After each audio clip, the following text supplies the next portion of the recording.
What's up, guys? This is Alan over here at LLLReptile. What's up, YouTube out there? So today, basically, we're gonna set up a tank for an arrow frog. Usually 1 or 2 arrow frogs would be fine for about 10 gallon we got here. Now, everybody that does an arrow tank frog slash vivarium type thing, they kind of have their own little way. This is my way right here. I like to mix different types of products. I got some Zoom-Med product here, like some dirt, got some hydro balls. Got this polyfoam. This is our brand. You can, pretty much get it at our store. Or you can go with Zoom-Med. Got some more Zoom-Med products. Got no brand plants. You can pretty much get them at any reptile shop. Right here, I got my Exoterra compact light. You can go with the Zoom-Med as well. 5.0 is usually the best one to go with when you're going with frogs. Obviously, you're not going to put a desert species in a frog tank. Alright, so this right here is going to be basic. It's going to be very quick and very thorough, if that's the proper word. So right now, what I'm going to do is I'm going to set my hydro balls down. Zoom-Med hydro balls. There is a couple types of different hydro balls we could use. If you go to one of our reptile stores at any of our locations, we carry the little bit bigger ones. They're about brown in size. Brown. One bag is usually enough for a 10 gallon. I'm going to go ahead and toss that. I'm going to go ahead and take my polyfoam. Rip it with my muscles. It's kind of hard to open, set this down right here. 1 bag is going to be ideal for a 10 gallon. Now if you go bigger, obviously you're going to want to get more stuff for it. I usually like laying down my stuff, my wood, a couple plants. I could probably use a couple more, which I'll probably go out there and get some more. So now what we do, we open our bag of dirt. I dump maybe about halfway there. This stuff usually comes pretty dry when you first get it. So what I'm going to do is I'm going to look around. Yep. Alright, so I got my water now. Took a little second. I like to really drench the dirt in here. Usually, basically, because the first round, everything's going to be super dry. So I take my dirt, take my water, put some more dirt. Now keep in mind, you're going to get dirty doing this. So if you don't like getting dirty, just come to our LLLReptile store and we'll do it for you. No problemo. As you can see, I really like doing this stuff. Alright, we need a little bit more dirt. This dirt right here is actually pretty good because it's pretty sterile. It's good for the frogs. You're not going to have any issues with, going to a gardening store and, getting that grow fast stuff because your frogs aren't going to grow any faster. It's actually not too good for them. Alright, so what I'm doing now, I'm kind of using my imagination as far as where I want to put my plants and whatnot. I saw it. There it is. So I'm going to take this piece of wood. This wood right here is Mapani wood made by Zoom-Med. Very inexpensive compared to other woods. Really good. I like this stuff. What I like doing with this stuff right here is I like doing layers. What's a layer? Pretty self-explanatory. I like setting it up like that so that way I have a lower bottom part to the bottom right here and a higher top, so it kind of gives you that visual effect, when you're looking into a vivarium. So I'm going to put that.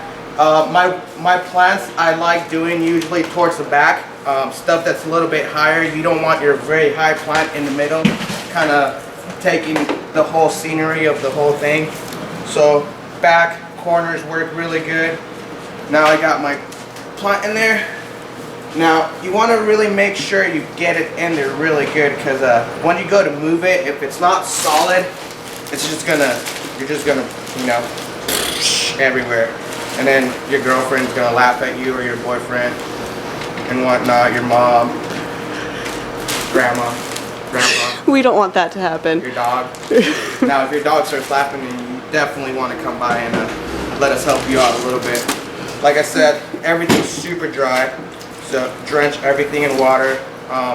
You're not going to be drenching your vivarium like this when you go home and when you're watering your plants and whatnot.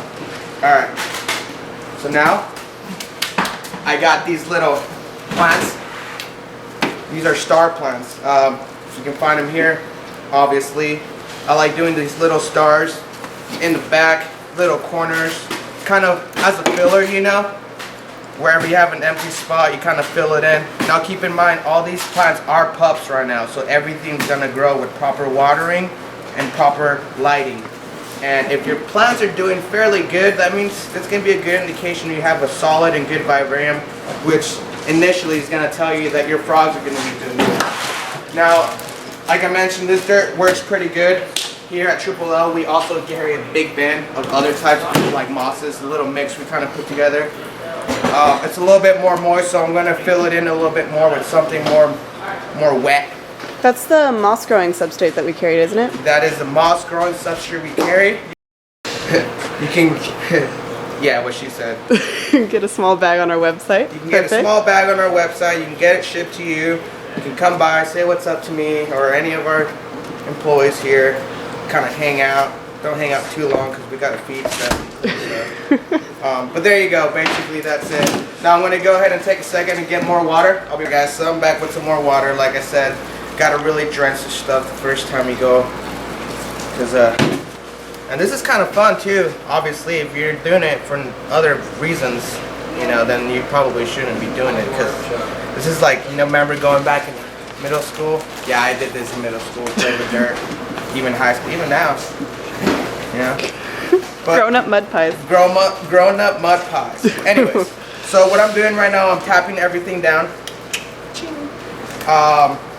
Just so everything's solid and everything fills in, because you don't want to run into an issue in the future where your plant's coming out or dying, or, you know. Obviously, when you go and you make a vivarium, you're going to go ahead and know what you're going to put in there first, because different arrow frogs require different things. Some true frogs like certain bigger leaves or smaller leaves. I know some arrow frogs like to hang out in little puddles in plants, which what's that plant called? Bromeliads? Bromeliads are really good for some arrow frogs. Now, I'd recommend going home and doing your research before you just make something super cool and then your frog doesn't even like it, you know. Anyways, so now we got our main thing, plants in the back. You know, looks cool. You know, it's still kind of dirty in here. This right here is frog moss made by Zoomed. There is other types of moss you can put in there. You can put pillow moss. I like this stuff really good. I've tried a bunch of them. This one's kind of my favorite because it just always, every time I open it, it's nice in color, you know, nice and green. Now there is, you know, everybody does it a little bit different. Like I said, I've noticed that if I just mist this on a daily basis, not too much, don't drench it in water, it'll stay alive and bright and green. As opposed as if you know, drench it with water, it's gonna get really nasty and kind of die on you fairly quick. Now, your plants are gonna enjoy a watering about once to twice a week, like a nice drench. You gotta drench it. Other than that, keep the moss kind of moist, not too wet, and it'll do good for you. Now, right now, I'm just taking little pieces here and there, covering the empty holes that's just dirt. So just give me 1 second, enjoy the top of my head while I do this. And then, like I said, the first time I will drench this. I will drench it in waters. You know, it's the first time everything's been sleeping for quite a while. I mean, Zoomed, I don't know where they bought their stuff from. I'm not 100% sure. I'm sure it came from somewhere else. So it's been in this thing for about a few months. Now, oh, here. I almost thought I had to go on another break. Look at me. So now, clear everything out. This is just as good as a cooking show, but a little bit more solid. I think this is better than a cooking show. Rock. It's a rock bowl, so it looks naturalistic. You can go with something from your kitchen. Why would you want to do that? I don't know. When you can go buy a cool little piece of rock bowl. This you can put in the corner, one corner, this corner. You can either put it in the middle as well, and you can even add little plants to kind of make it pop out. That's really up to you. Like I said, this is fast and simple, so I'm just going to do it real quick. Got trash. Make sure you keep your area kind of organized and clean, because, you know, anybody comes in, like my boss, and I'd be like, what are you doing? What are you playing around? Like, no, Lauren, I'm making a vivarium. Aqua Accents by Zoomed. These things are little pebbles right here. This stuff, really tiny, kind of like gold. What I like to do with this is put them at the very end parts of the plants, like the roots. And what that does is just pretty much going to make it pop out. There's going to give you layers, there's going to be sections, there's going to be outlines. You got your wood, you got your moss, you got your dirt, you got your rocks. If you go with just dirt and moss, it'll look cool, don't get me wrong, but if you add cool pieces of wood and the rocks to kind of make it stand out, it'll look way sicker. And you know, and these are stuffs are really good for like your office, your living room, and your #1 thinking spot. You might know what it is. Toilet. Yes. Where I do most of my Facebooking, most of my thinking, you know, about life and stuff.